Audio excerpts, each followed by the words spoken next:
Oh, fuck. Oh, shit. Oh my god. I just broke the table. So I'll hold the mic, shall I? This might be a long show. You may want to hold the mic, Ellie. Okay. If you just tuned in, first of all, an apology for that cracking sound.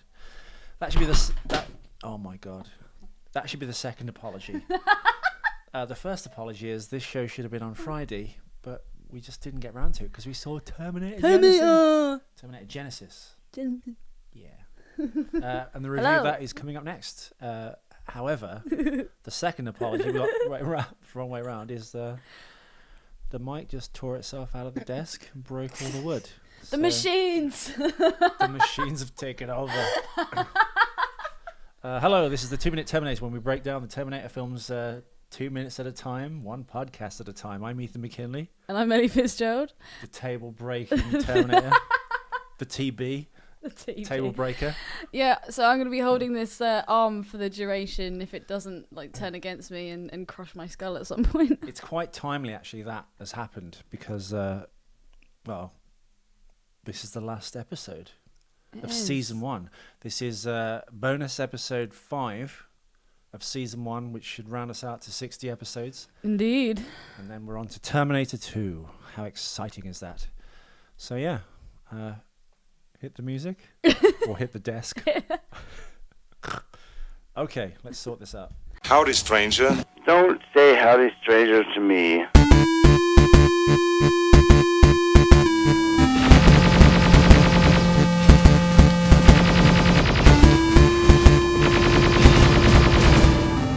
I'll be back.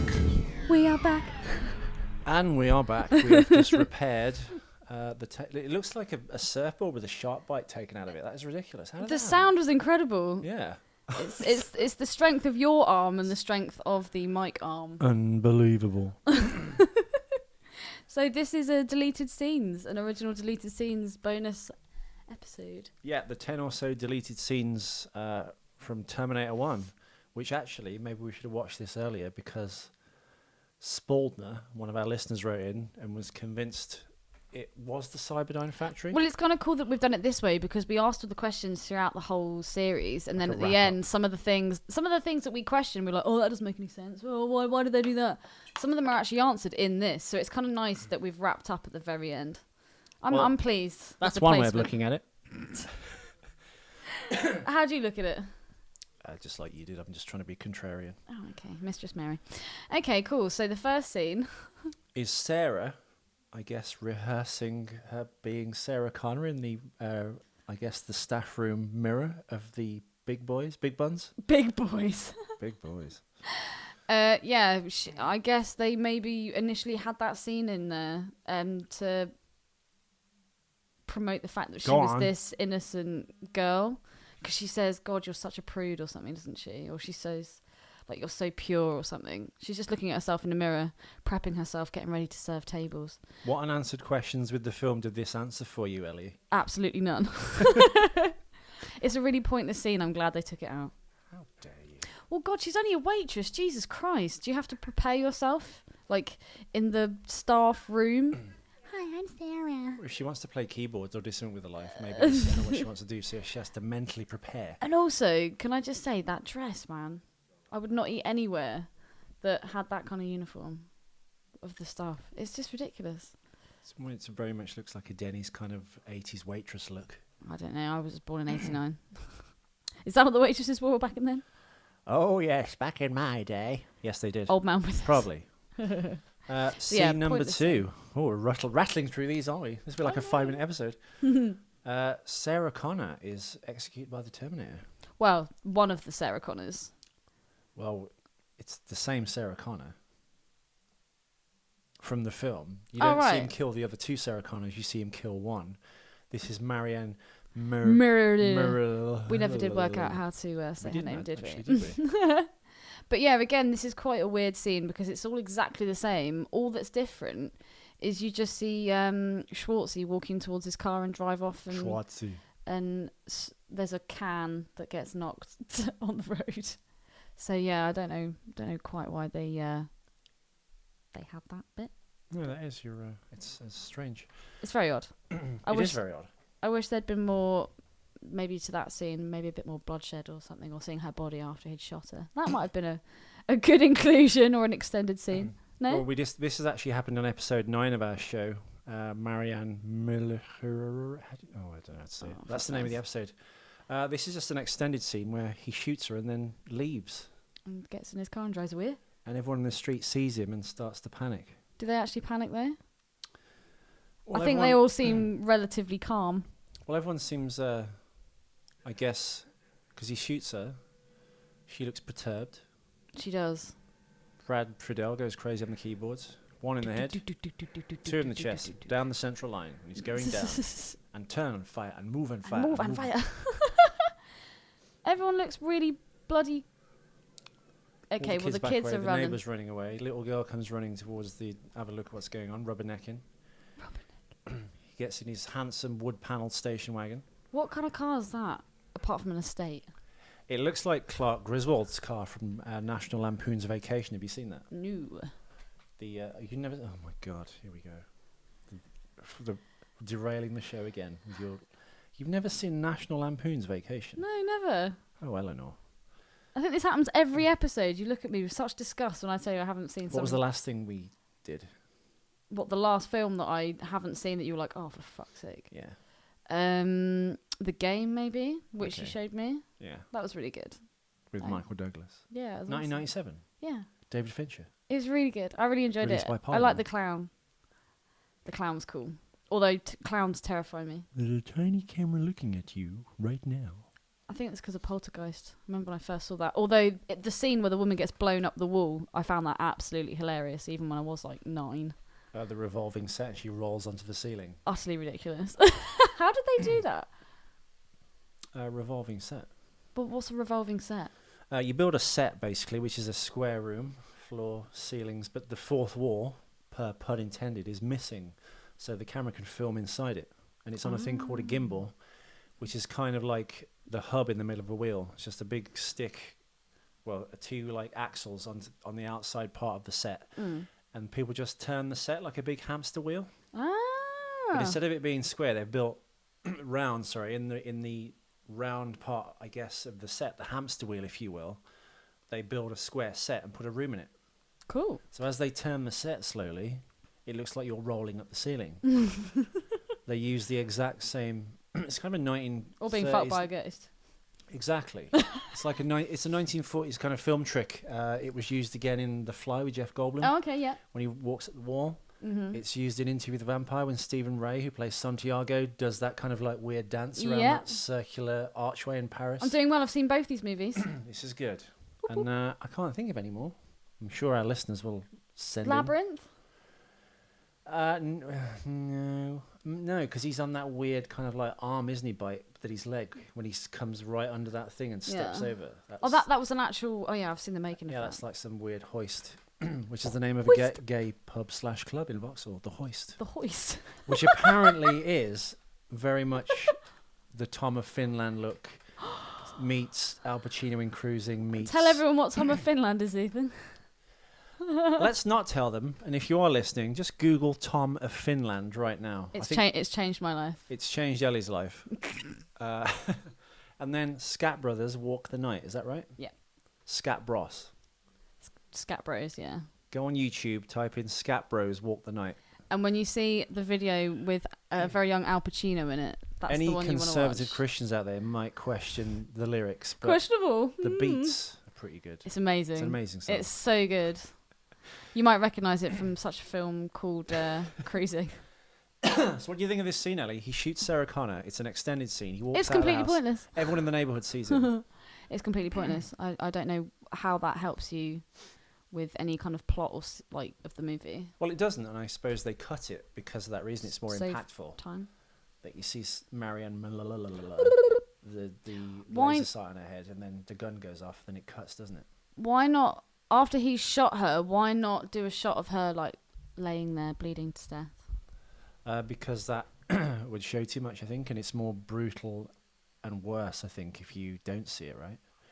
Yeah, but they showed Ginger when she was on the floor, quite clearly dead. No, they showed Ginger crawling away, but then the camera pans up and he just keeps emptying his gun into her. Yeah, but there's a point where you see her, she's just on the floor and she's dead. That's when they're taking the body away. Yeah. But her killing and Marianne Miller. So you're pleased that they didn't include that scene? Well, it's better filmmaking not to show it. It's more impactful. Do you not think? Yeah, I guess so. You see the dot on her No, forehead. I'm gonna lie. I want to see blood Then and you see the guts gun and go gore. off. So your imagination's already thinking of her exploding head, and you just keep shooting while she's on the ground, going, "Enough! He's already dead. He's already dead." I wonder how long it took for the for people to actually call the police, though, because they were all just running. Sorry, I'm not speaking directly into my mic. No, it's fine. You can. I just think you're doing this kind of like John Merrick Elephant Man thing, where you're trying to like move your head to where the mic is and talk to me sideways. No. Instead of just this is just me. It's on a very expensive boom arm. You can move it wherever you like. Thanks. Although apparently not it'll eating break tables. the fucking table. It made such an awesome sound.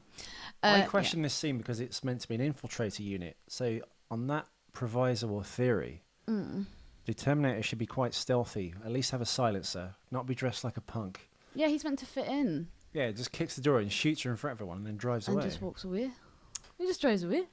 By the way, if there's a white noise hum, anyone listening on iTunes, I apologise. I'm actually converting a previous podcast into a video when I interviewed a man who wrote a book about the film Quadrophenia. And what was his name? Simon Wells. Ooh. Anyway, back to Terminator. Mark Wingate, which is what I called him during the podcast. No. Yes. How?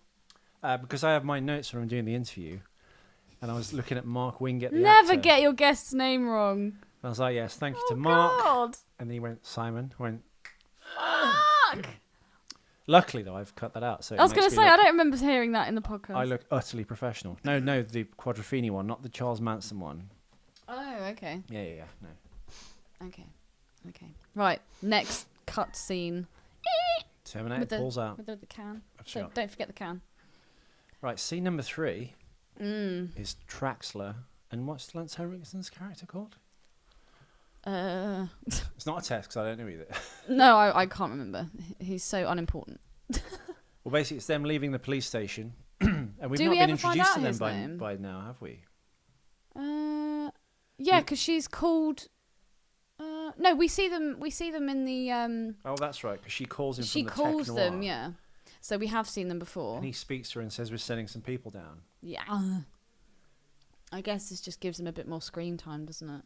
Trying to introduce the characters a little bit more. But nothing really happens. It's just kind of like car scenes. Driving, arriving, and leaving. Well, it's Traxler and Lance Henriksen, and they're racing to get to Sarah Connor at the Tech Noir, of course. Detective. Oh, God, here we go. But in the next... So this deleted scene is kind of cut up into about 3. So like I said, you see them leaving the police station, and then you see them arriving somewhere, and they're all outside the car. And then they're all like, oh, shit, no, we need to be somewhere else. I don't really get that either. No. So far, in fact, I've seen all of them. I'm kind of glad that they cut all these scenes. Well, I think it just establishes their connection to, I suppose, getting to the Tech Noir. Detective Hal Vukovich. Wow. I don't remember them saying that at all in the movie. They didn't. So it's Vukovich and Traxler heading towards the Tech Noir. And just as they pull up at the Tech Noir, they see Kyle tearing away in the car he steals when they're running away from the Terminator out of the back of the Tech Noir. Why don't the police cars already have the blue lights on them? Why do you always see them put them up on the stretchy cable things? Because in lots of 70s detective shows like Kojak and Starsky and Hutch, Streets of San Francisco, for whatever reason, they always went around in plain cars. So I guess to alert people that there's a police chase or you're a cop to get out of the way, they had these like portable light things you'd either stick on the roof or put on the dashboard shooting out. I don't know how it will work shooting out at night because there'd be a lot of bounce back from the light. And is there a difference between a blue flashing light and a red flashing light? I don't know. That's a good question, Ellie. That is actually a good question. I don't know. Sometimes there are red ones, sometimes blue ones. I mean, see, look, they've got a proper... Well, they've got both the lights. Both lights. Maybe at the police precinct. Flashing on my car. Like 3D glasses at the cinema. There's like a bin full of lights, and you just reach in and grab one as you're leaving the police station. When you get rid of those glasses... Just get rid of it. Why... What's that? Get rid of it. Why do you chuck them into like this huge, big, like, cardboard bin. I thought 'Cause that as they- we left Terminator Genesis, when I could have just put them back on the rack. Yeah, I nearly said to her, but I was like, I can't be bothered to talk to a because 17-year-old the girl. glasses that they gave me, they were a little misty, and there was like a little scratch on them, and I was like, well, no wonder, because if you're just Yeah, hoying them into a Well, it's usually, well, I guess it's when the 150 people are leaving en masse and they think, just chuck them in here, some poor bugger will have to sort it out for an hour. Have you seen the amazing ones you can actually buy? A friend of mine, he had this huge TV and like surround sound, and like he basically built his living room around his like setup. And he bought these 3D glasses, and they were like £200 each, and they were like the dog's bollocks. And I think, oh, what was that? Is this Ken and Alice? No, it's not. No, God, they wish. No, this is a guy I used to know. And Boardwalk Empire. A whimsical laugh there. I'm assuming this was a sexual relationship. It actually wasn't. It was. It was purely TV. No, it was. Was it in 3D at least? He 4D. He had an illegal job, if you see what I mean. Okay. Had loads of money, lots of gadgets and stuff. We weren't fucking. Trustafarian. Let's call him that. Okay. I remember watching Boardwalk Empire, and you know the beginning. Oh no, it wasn't Boardwalk Empire. What was I watching? Something where the credits came up and there's like blood splatter and stuff, and they're the best 3D glasses I've ever worn, because when the blood splatter came out, I was like, oh my god, it's gonna hit my face. But yeah. You sure this was 3D glasses and there wasn't something else shooting at your face? Red. I'd be a little bit worried if it was red. The cinema glasses wouldn't work on a 3D TV. No, they'd probably. Because. So how's that? How does it differ? Because a movie theatre is a rear projected image. It comes from a projector. Of course, yeah. A TV. It's a screen and it's like the lights a TV inside. And it's flickering. So the glasses you buy for TVs are kind of electronic, and you have to charge them, and they match the flicker rate of the TV apparently. So what do rapist glasses react from? Fear and sweat. Basically. Yeah. Oh God, I'm so sorry. I keep sitting on my own balls.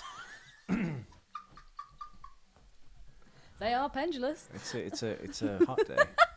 You ever had that, guys? When it's a hot day and the bag just gets really big, like a banana. You can peel it off your leg. And Or if you're a flappy bird. Flappy bird. You could get the same problem. Can I just put this out there? The other day, I tried to post a picture of a flap. Just go to Google and type in "flappy bird vagina." I put it on. A girl I know was complaining about the fact that it was really hot. Well, she wasn't complaining, but she was saying, it gets that time of year where, you go out in shorts and a t-shirt and everything's really hot. And she was saying that, her legs were out, her tits were out and everything. And I just put this picture. As soon as I posted it, Facebook, deleted it so quick that she didn't actually see the picture. And yet a few months ago, there was this epidemic on Facebook of dicks in shoes. Erect dicks. Erect dicks in shoes. And that was an actual feature. It was an article that you'd click into and it would take you to another website. And I was like, why can't I put up a picture of a flappy bird and yet there's dicks in shoes? What's that about? What is it about? I don't know. Very bizarre. What was that scene about with Traxler and Volkovich?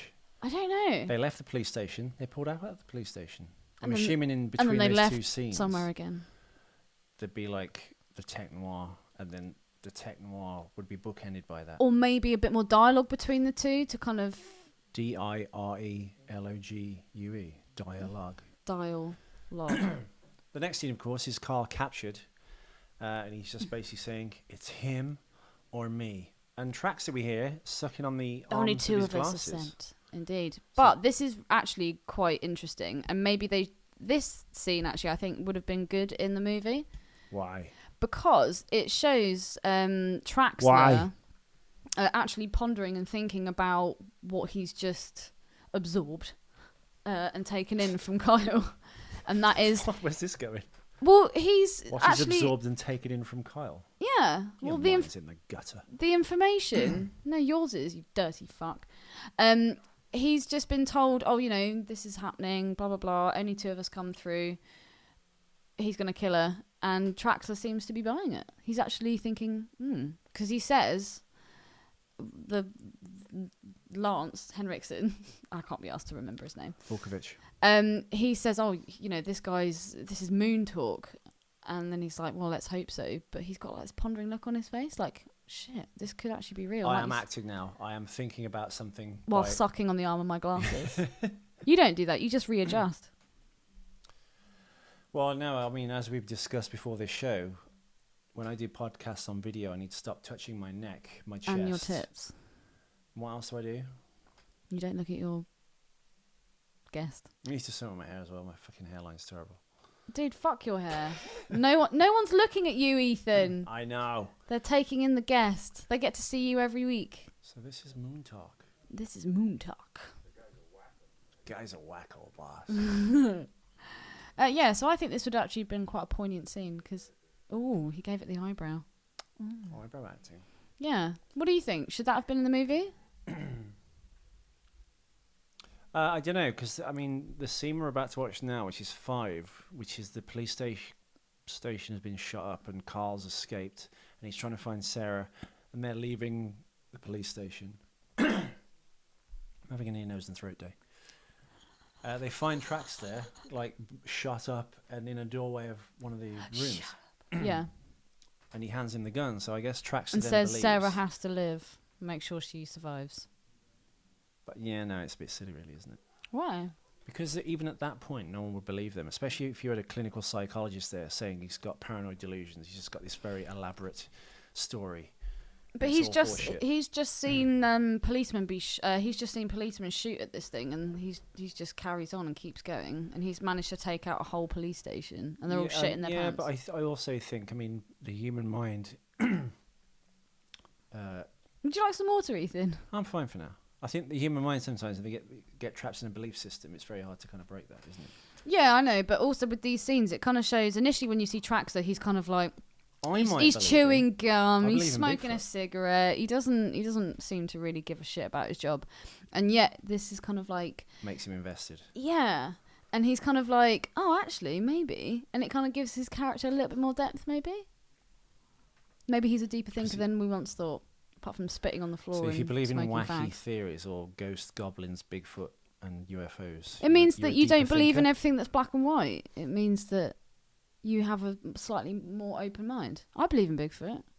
I believe in Bigfoot. Don't care what they say. I still believe in Bigfoot and the good old USA. Exactly.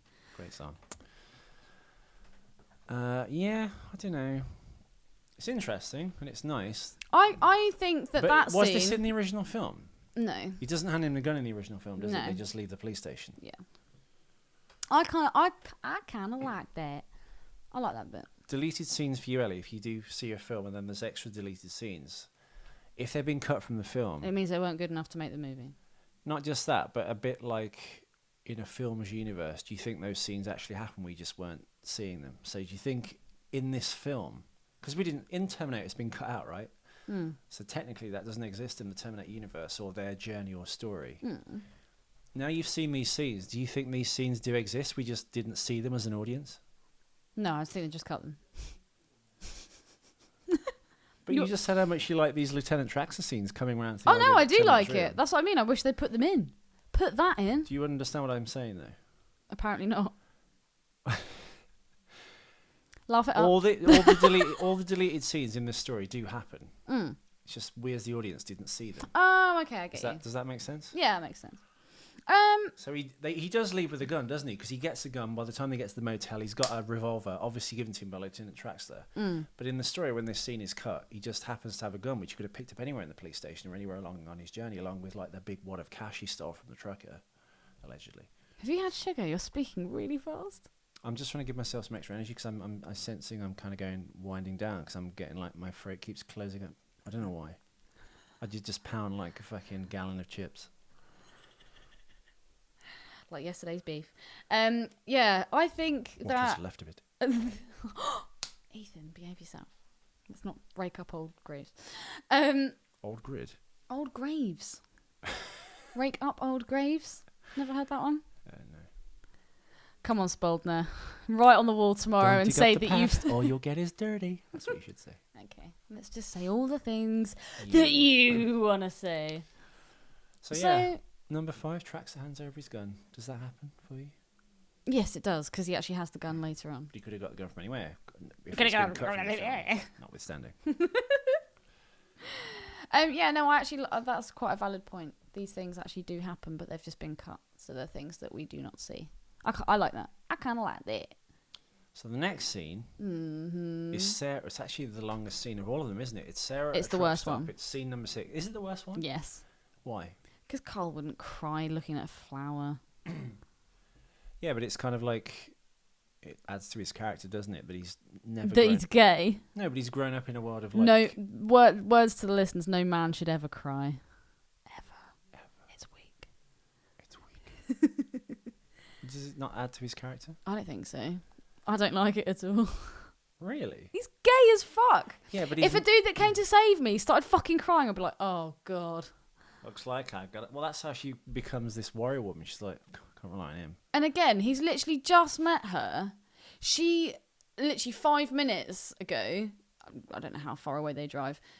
She's like, so Reese is crazy. Oh god, Reese is crazy. Like after Silverman has just said he's a wacko.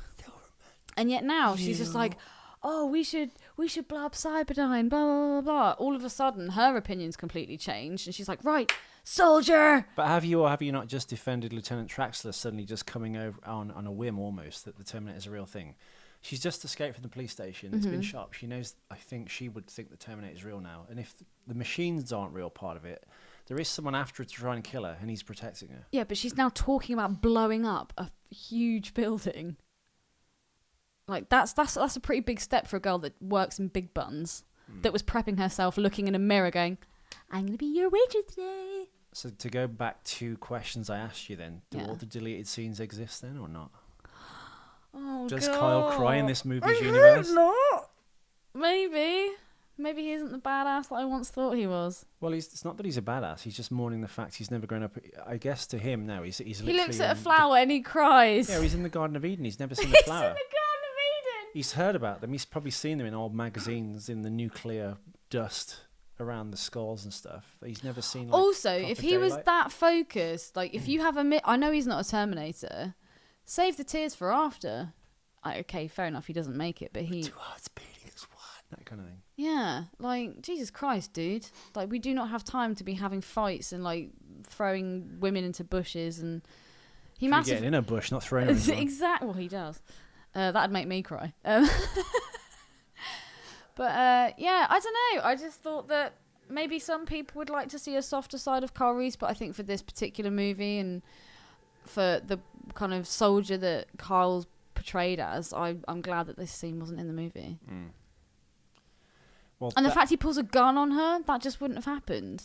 Like, he would not have done that. He's travelled through time. No, but he would have some sort of post-traumatic stress. To pull a gun on a woman? Yeah. Well, you have to react like that, don't you? So when he's being attacked... Just backhand the bitch. No, but he's not Clark Gable. It's not Errol Flynn. No, he'd click back into soldier mode, wouldn't he? And just go, you know... The same way, I guess, if you came back from the Iraq War and you suddenly wake up in the night from having nightmares from, like, war stress and you pull a knife on your wife or your girlfriend... No, but they don't. Men that come back from war with post-traumatic stress kill themselves. They don't kill their wives. Do you have any statistics to back that up? I don't know, but I've heard a few stories. A cousin of mine was actually in the Marines, and he almost had an accident. He shit his pants. That came after. I was at the mall. But you don't look to harm those around you. You can't deal with reality yourself. The problem is internal. So that's why they kill themselves. Like there was this guy who was in the SAS. No, but if you wake up from a waking dream, a nightmare, and you're back in a war situation, and you wake up in the war situation, even though you're at home, safe in bed, you could do something silly. You can obviously... Yeah, but you could, but that's never actually happened. Kyle's hardly stable. Oh, God, no. He fucks Chewbacca.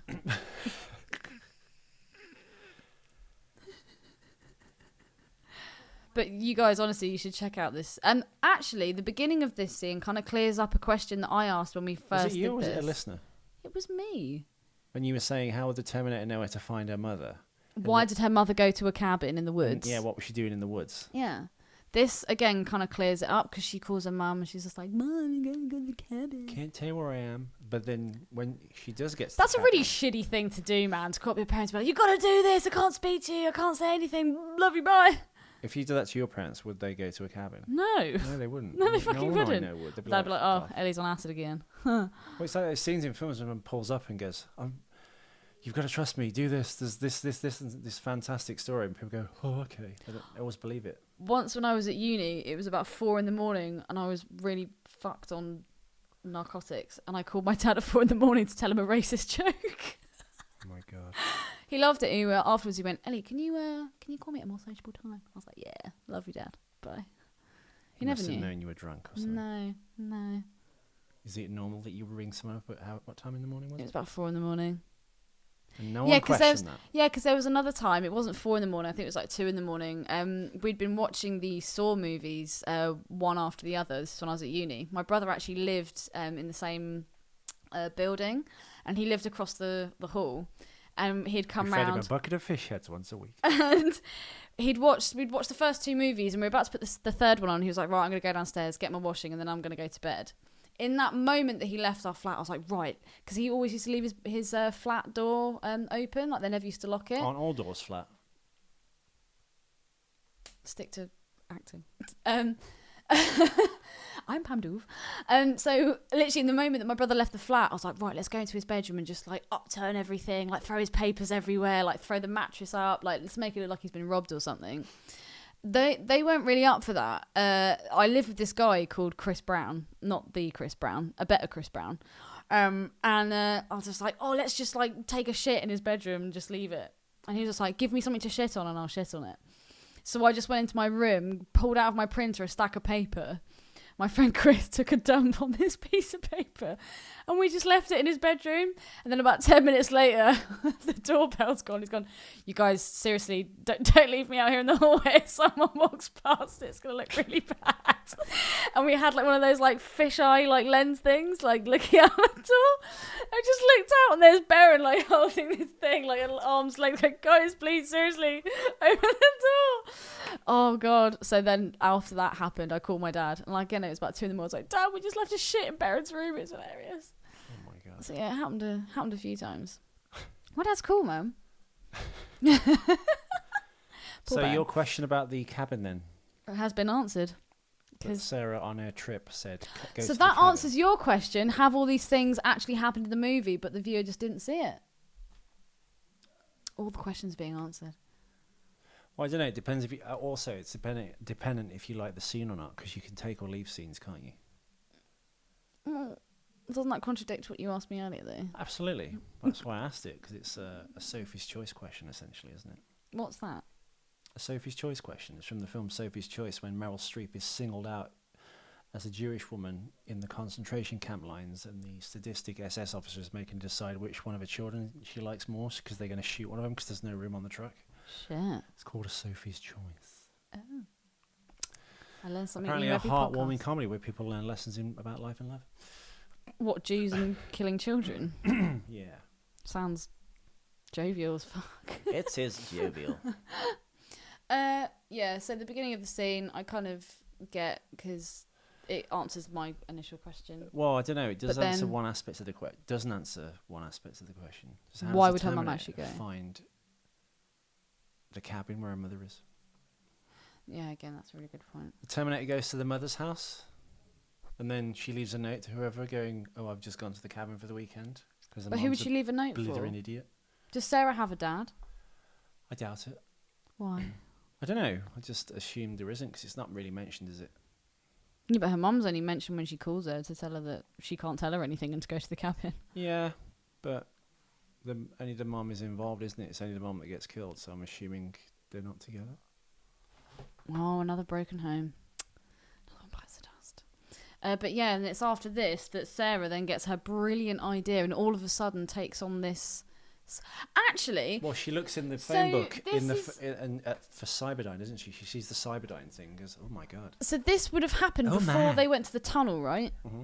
And she puts on the bandage and everything. Yeah. And then she's just like, do I look like the mother of the future? I can't even balance my checkbook. So how does that... Excellent reading. How does... That's not what I'm here for. How does that fit in with the fact that all of a sudden she's like, yeah, let's blow up Cyberdyne. Like, let's do this. Does Kyle soldier. say Cyberdyne Systems? I don't remember Cyberdyne actually being mentioned up until this don't. point. Yeah.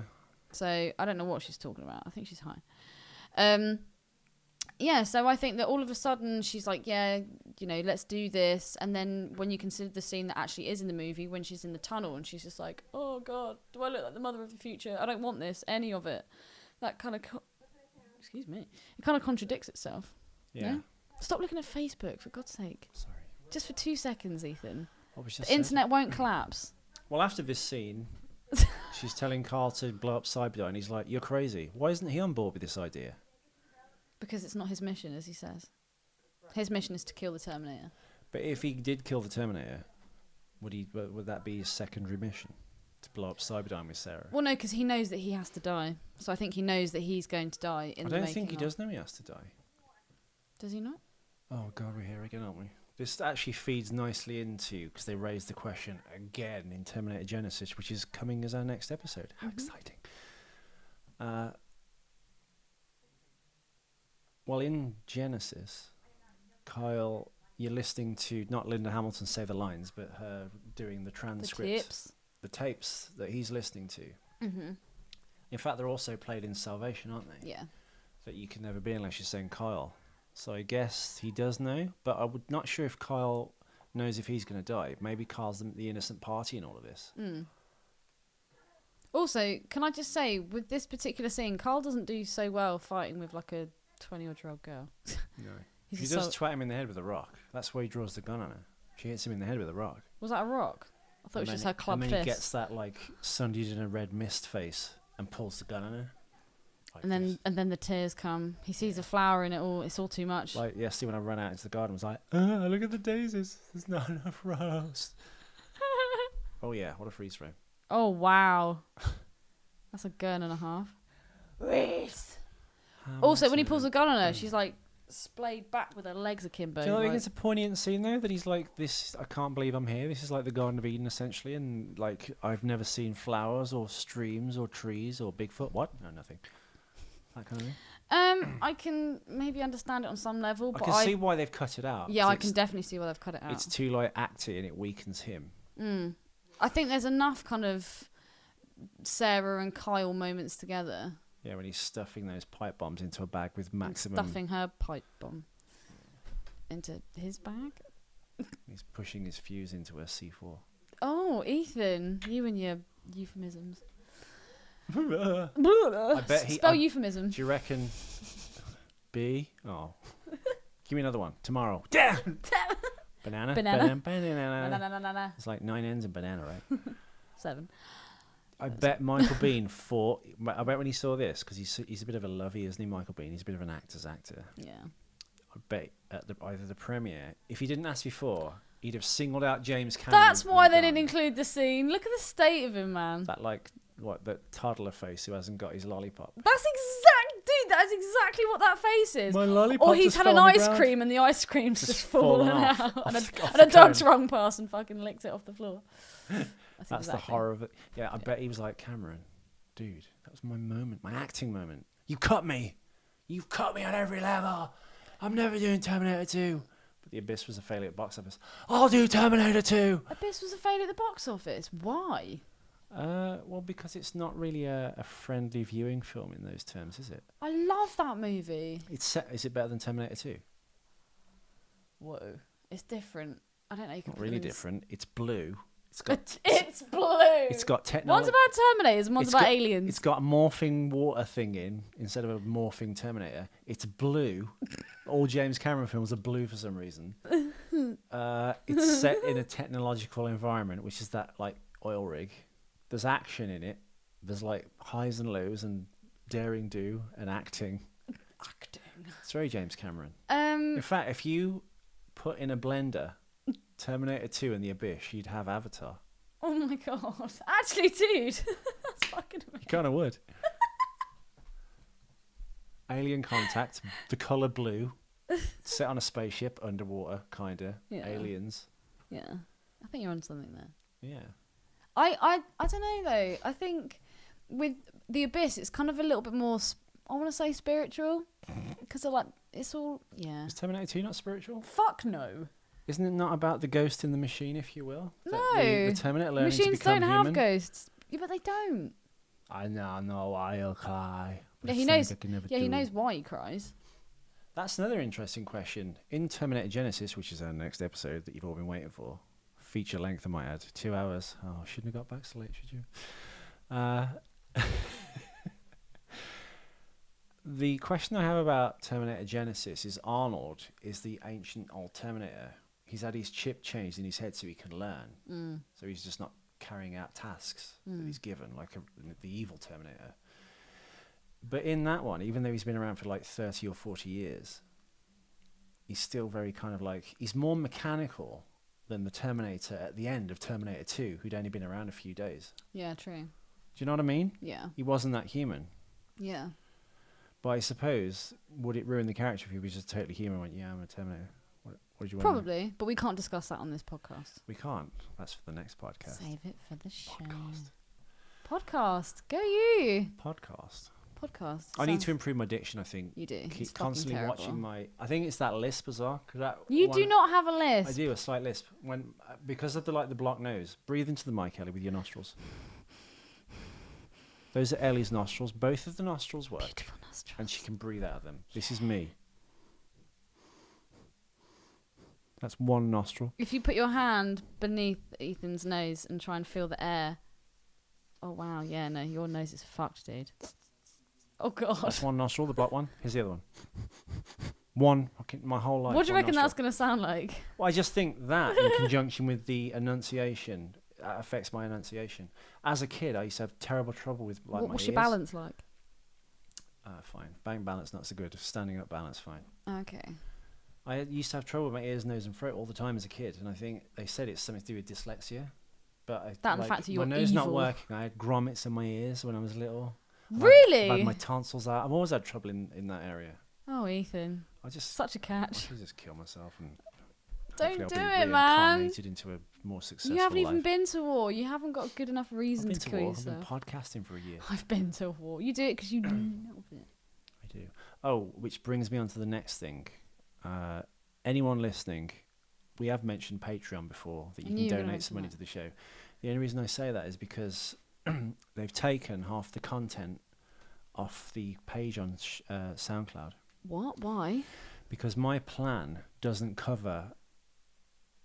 I paid for the unlimited plan, which is like, I think, £60 a year, like $100. On SoundCloud? What I need to get unlimited everything if I keep producing content, because I've reached my limit with that account, that payment model. I need to get unlimited pro, which is $130 a year.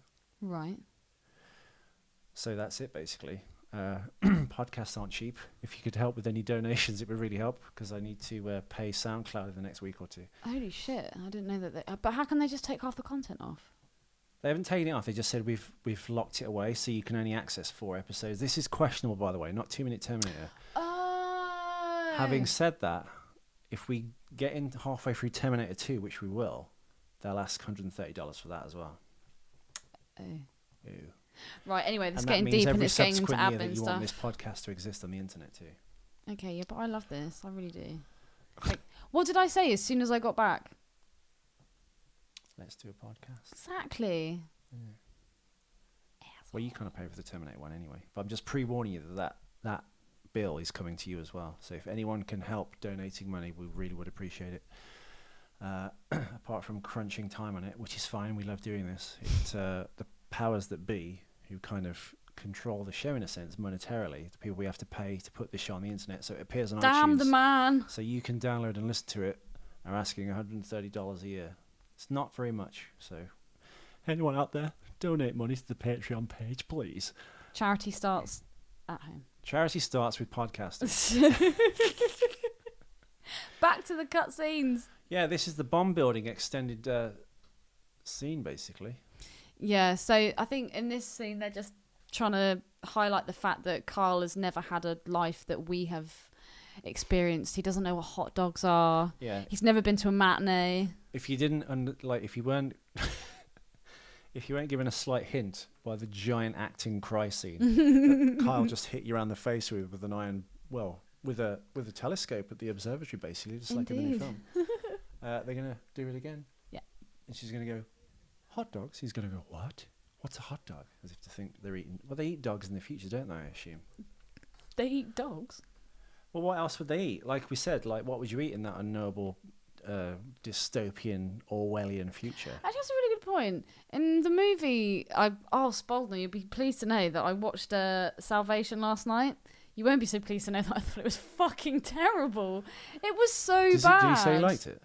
Well, no, he was just like, Ellie, you should watch it. Like, it's not actually that bad. I thought it's it was. It's not actually that bad. It's just It is that bad. I saw it at the cinema 6 years ago, and I thought it was better than 3. Having seen it last night, it's not really that much about Terminator, is it? It's not at all. There's more conflict between humans. The zombie looking T-600. Yeah, it looked really cool. I really liked it. I mean, the shape of the head was completely different, but I guess it was like the first model or whatever. It's like their first attempt at something to look like you literally see it a couple of times. I was hoping for some proper, like, Terminator zombie apocalypse shiznay, and it was just bad. And Christian Bale as John Connor, he's got that gruff voice. I'm not sure how I feel about Christian Bale. I don't like him. I liked him in 2 movies. American Psycho and Velvet Goldmine. And like I said about Tom Hardy's acting style, or even Al Pacino's, when they reach that singularity, they have that one role that breaks them, and then they get trapped. And then they stick to that one particular. I should do this kind of character because it worked once really well. Tom Hardy does like shades of Bronson. That thing you just said. Oh no, Al Pacino was a really good actor until Scent of a Woman won him an Oscar, and then he became oh my god, I gotta tell you. And every single acting he's done since then is exactly like that. If you watch Heat, have you seen Heat? Yes, I've seen Heat. He's exactly the same in that. He's like, yeah. she's got a great ass. So. Again, I really stress it. Watch Cruising. I think that's probably Al Pacino's greatest movie. That's the gay Serpico. It's so good. It is so good. So good. But yeah, Christian Bale's a bit like that now. I just don't rate him at all. I really don't. Like I said, American Psycho, Velvet Goldmine, done. There's a film called The Fighter. He plays like this crack-addicted boxing trainer, which got him an Oscar nomination, I think, or a win. But it's kind of like, it's got all the tropes that Christian Bale has when he does acting. I don't know, don't like it. You can see the strings, as you say. Yeah, I don't know. I'm not a big fan. Although I did see an article on Facebook, I think. Was it last night or today? And they were saying about how he should win some award for the amount of like body type changes he's made for the roles that he's played. Or maybe he shouldn't, because he's obviously doing that to get that kind of accolade. Exactly, yeah. I just thought, no, don't give him any awards. Yeah. Who's this? Christian Bale? Get her in. In a sense, acting like good special effects or visual effects or computer-generated effects should be invisible, seamless. And if you're being all Plus, showy, you should be versatile and be able to... If you're a good actor, you should be able to play anything. In that lisping, husky voice. Like I said to you yesterday, like Alec Guinness. Like, he can play a woman. He can play... Can he really? He can play the Jew, Fagin, in Oliver Twist. Did you ever see... Last Holiday? Star Wars, you've heard of that? Yeah, I've seen Star Wars. Run, Luke, run! Like, he's so, like, diverse. He's done so much different stuff. Like, Alistair Sim as well. I really like him. These are all, like, proper Name more than one Alistair Sim film. There is St. Trinian's. There Damn! is... You just meant to say Scrooge. No. Does he play the woman who runs St. Trinian's? He does. Yeah, he's really good. Ealing Comedies. The Lady Killers. Yeah. The Lady Killers, that's amazing! And the Lavender Hill... Lavender Hill Mob? That's... The Ant Hill Mob, you're thinking of Penelope Pitstop. No, I'm thinking of the Lavender Hill Mob, but is Alistair Sim in that one? I don't think he is. I think that's Alec Guinness. You're having a right old laugh on this deleted scene. Look, Ellie, it's more of post-coital talk with post-sex talk. Do you know what, though? In this scene, I kind of related to Sarah because she's got... It's not anything like any of my laughs, but she does this laugh and she just looks like such a fucking gimp. And I'm like, oh my God, that's me. All my laughs are so bad. They're doing a weird non-committal kiss. What's a non-committal kiss? Well, because they go to kiss like a passionate kiss. And then they kind of do that thing where you don't have your mouth kind of full and you go, but then they try and emulate open mouth kissing without moving their mouths or faces. Wow, If you have a look, noticed that before. Here we go. So this deleted scene is. See. Oh, she's got her lips together. Oh yeah, her lips are firmly shut. If you want to see creepy kisses, listeners, I think the all-time worst, and I may have mentioned it on this show before, is any of Roger Moore's James Bonds when he kisses. Oh, I hate Roger Moore. What? No, I don't hate Roger Moore. I just don't like him as Bond. When I was a kid, I used to call him the Pink James Bond. He's just weak as shit. Yeah, but that's fine. That was his. Oh dear. Oh God, Ethan, why would you do that? Well, this is every James Bond kiss, but watch all the Roger Moore kisses coming up, Ellie. They're so... He does this thing where he kind of puts his lips together out and sucks his cheeks in, and he looks like he's trying to like drain the soul out of the woman's body. Watch this. Here we go. We'll get to it. We'll get to it. I know, but we can't have dead air, Ethan. They can't see what we're seeing. Yeah. Oh, it's a bit like the Alan Partridge kiss. Disgusting. Oh, no, I didn't like Roger Moore that much. He's the best Bond. I don't think he is, though. All right, he's not the best Bond, but he's my favourite Bond. Why? Because he's Roger Moore. Because he's Roger Moore. Hello. He's kind of like the archetypal, like, Englishman. He's... Not John Steed. Hello, I'm Patrick Beignet. Yeah, he was good. He died recently, didn't he? This week? No, I don't think it was this week. 93. Dude, it's Monday. Well, it was last Monday or Tuesday. Then. Yeah. Weirdly, though, no one really mentioned it. Everyone went mad for Christopher Lee. I know. And Ron Moody died, and not a lot of people realised that or highlighted it. Ron Moody from the Oliver Twist musical, 1969, with Mark and Oliver Reed. Mark someone. And the Artful Dodger, who was actually in Robin Hood, Prince of Thieves with Kevin Costner. He's got a small part in that. Oh, wow. Who was also dead, died untimely. Who was also... Let's talk about the people who are dead. Well, I don't think he... I think as a child, he had a probably rough time, and he got involved in drugs and things, and he died about 10 years ago, I think.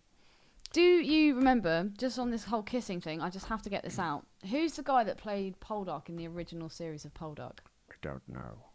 Can you Google it? Patrick Stewart. He is the worst kisser. He's got the most rubbery, malleable mouth. Like, whenever he snogs someone, oh, God, he literally envelops their whole face. It's said, not Aidan Turner. Oh, my God, he's my ultimate man. He's so hot. Perhaps you should get out more. What? Robin Ellis. Robin Ellis. Watch him kiss. Like, it's just so disgusting. But I did love watching Poldark. Poldark's great. The old series and the new. Yeah? Yeah. Sorry, back to Terminator. No, it's fine. What was I going to say? The last scene actually relates to another listener that wrote in when we had not an argument, but a debate. A debate about the factory at the end. Because this is a democracy. Is it a factory that is just a regular robot factory that becomes this behemoth Cyberdyne, this defense contractor, this giant weapons manufacturer, on the strength of that hidden research they found with the ARM and the Terminator chip? And in the deleted scenes, it's answered. The factory is, in fact, Cyberdyne Systems. It actually is. So, do you reckon they plan to turn up there? Spaldner was right. Sarah's saying, let's bar up Cyberdyne. Do you reckon they realised, or did they just happen to stumble upon Cyberdyne? Do you think they were making the pipe bombs in the previous scene on the way to Cyberdyne, and we're heading that way anyway? Exactly. Was that planned? Interesting. That's another open-ended question that we'll never get an answer to, because there's not a scene really denoting that. I'm not sure you'll be able to blow up Cyberdyne with a bunch of pipe bombs. If ever you meet James Cameron, please ask him. Well, I've met one of his cast members, haven't I? Who's that? Christopher... Fuck. Your memory fails you, Phil sir. the dead air. Phil the dead air. Okay, so you put me on the spot now. I can't think of what the fuck to say. Roger Moore. Who's your favourite Bond, people? I should know his second name. I mentioned it, I think it was an episode... I think it's actually episode 30. Never put Bruce M. Kerner on a reception desk. That was a great episode. Recount the story of when I met Christopher Murphy. That's it. He played one of the Navy SEALs working with Michael Biehn that took over the rig in the Abyss. Oh, yeah. And I was lost in the Hollywood Hills. He was like, hey, buddy, what are you doing around here? Because it's like an affluent area. And then, because I recognised him instantly, as I did with Robert Perino, because I've got this movie brain, I get warm to him. They take me under their wing, essentially. Because it shows you really appreciate what they do. Yeah. So if someone recognised you, were you in Arthur and Merlin? You were shit. I go, yeah. Actually was shit. Who am I kidding? No, you played a good part. My favourite scene of you in Arthur and Merlin was when you first see you and you put the sword in the back of Arthur's head. Yeah. They wanted me to do something else, and I was like, no, it'll look cool if I'm doing this behind his head. So, really? Yeah. I fought for that. You should direct, dude. I know, dude. I should do a lot of things. I'm good at a lot of things. I just never get the chance. That's why I'm doing it my own way. Give him a chance, people. Doing it my way. Doing it the podcast way. Mm-hmm. You missed off something there. So yeah, Sarah's bundled into an ambulance in the last scene of the Terminator deleted scenes, and we pan up, and it's Cyberdyne Systems. Cyberdyne Systems. Do you reckon they should have kept that in the movie? I think they should. No, because unless you keep in the But that kind of leaves Kyle it... crying scene and the mom go to the cabin scene and then looking through the phone book and ripping out the Cyberdyne page, which we don't know about because Carl's not told her what Cyberdyne is. Mm-hmm. No, you don't. But then that leads quite nicely into the second movie. It does, but the second movie's that good, you don't really need the first movie. Yeah, true. So yeah, that was... Well done, Spaldner. Well done, Spalding. Well done. You were right. We'll send you some stickers if they ever turn up. They Oh should have yeah, been when here. are they? I don't know. Meant to be Friday. Oh. I'll give Bernie a call tomorrow. I'm back in London tomorrow, and I'll go and ask him. Please do. Because we need to strike while the iron's hot and get these stickers out while When's Genesis is playing. It's not Comic-Con. It's something similar. When's that? Shitty con.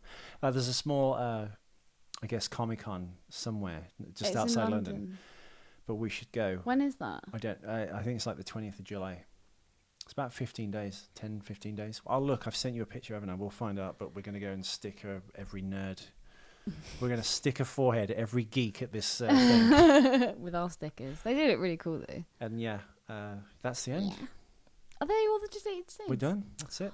Oh, that just flew by. Thank you so much, listeners, for listening. Yes, indeed. It was I know we kind of ended a soft ending, like you have a soft opening of a restaurant.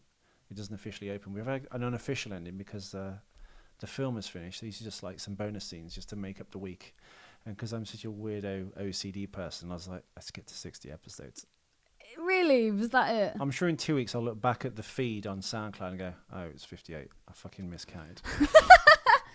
Numbers never was your strong point. But yeah, that was the final episode. That was bonus episode number 5, and that was the deleted scenes from Terminator and everything to else find in them, our lives. just type in Terminator original deleted scenes to YouTube. It's about 10 minutes long. Please tune into the show next week. Basically, I've got to go and now watch Terminator 2, watch the commentary, watch every commentary on the DVD. Yeah. I've got You're doing the special, like, elongated director's cut. yeah, as well, it's going to be aren't the Skynet edition. So if you're following along, what's wrong with you?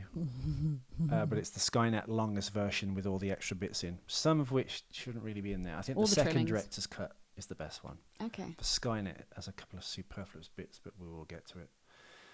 Thanks for listening. Thank you. Thanks for listening for free. If you want to support the show, you can go to patreon.com. It's nervous laughter, people. He really does want you to be a I don't know. patron. It would be nice. It would be. It to would be shoulder lovely. some of the financial weight. Show some fucking support, you bastards. I think what we should. If you're listening to this, it means you've either got a computer or a fancy phone, the internet at least. Just give us a couple of quid. Send $5 now. There's lots of incentives on the Patreon page. If you go on it, we'll send you stickers and stuff. If you send enough money, you can call in and be a guest on the show. Oh my god, I so hope that someone does that. My only concern with that is we'll be giving our phone numbers away to strangers, so they could call at any time. I don't have my number. So They it's can have yours. it's kind of an open-ended thing then, isn't it? 'Cause like, I'm going to give you... I'll tell you what. If you send us lots of money, I'll give you my actual phone number. You can call me anytime, whether we're on the show or not, and we can talk about Terminator. Oh god. And I'll send you stickers. Also, something else as well. We might have like a special guest, a friend of mine from work. He's really into movies and he likes Terminator. And Yeah, he can come on. Seeing as my two friends, Joe and Joe, have let us down again. I know. Joe Tucker, who's been going, why not on the show anymore? It's like, because every time we do the show, you're either doing something else or you're trying to get laid. He has just got back from Glasgow, though. Well, he found time to go out and meet a girl on Friday. Did he? Yeah, that's why he couldn't come see Terminator. He's like, I'm meeting a girl. Tucker / Bowdler You won't / listen what to the this. fuck is your name? At least, You the, leave it at least real. the other Joe was on Irish radio. Doing and Terminator stuff. doing apparently a perfect Arnold I really want to Schwarzenegger meet this impression. Screaming Joe guy. He sounds cool. Well, we have his number now, so he's easy to contact. I'm going to take my equipment into London tomorrow, where stay at George's, and I'll try and make something happen. Awesome. You do that. But basically, between now and next week, we'll just keep posting links onto the Facebook and Twitter pages. So stick with us. And hopefully by this time next week, we'll have begun Terminator 2, which will force Ellie to pay more for SoundCloud. So if you could support the show, we'd really appreciate it. That would be great. Thank you for listening. It's been, Hasta la vista. How long have we been doing this for? 3 months? Yeah. No, 4 months. 4 months. We should have been quicker, but there's a few, fanning about. Yeah, but that's showbiz, baby. Now we're into the swing of things, and you've been indoctrinated into the cult of this is what the podcast is. Yeah. Anyone that joins now will fall under that umbrella. Yeah. So yeah, thanks for listening. Keep listening. Keep downloading. If you can leave us a 5-star review or any star review and just say something nice on the iTunes, we'd appreciate that too. Try and trend the show. Just get the word out there. Tell all your friends. Invite all your friends to like the Facebook page. Tell your friends to ask for Jimmy. Tell your friends to ask for Terminator. Yeah, thank you all, and we'll see you for Judgment Day. Hasta la vista, baby. For the last time. I'm Arnold Schwarzenegger, and I'm stupid in my head. I'm Arnold Schwarzenegger, and I have big square head.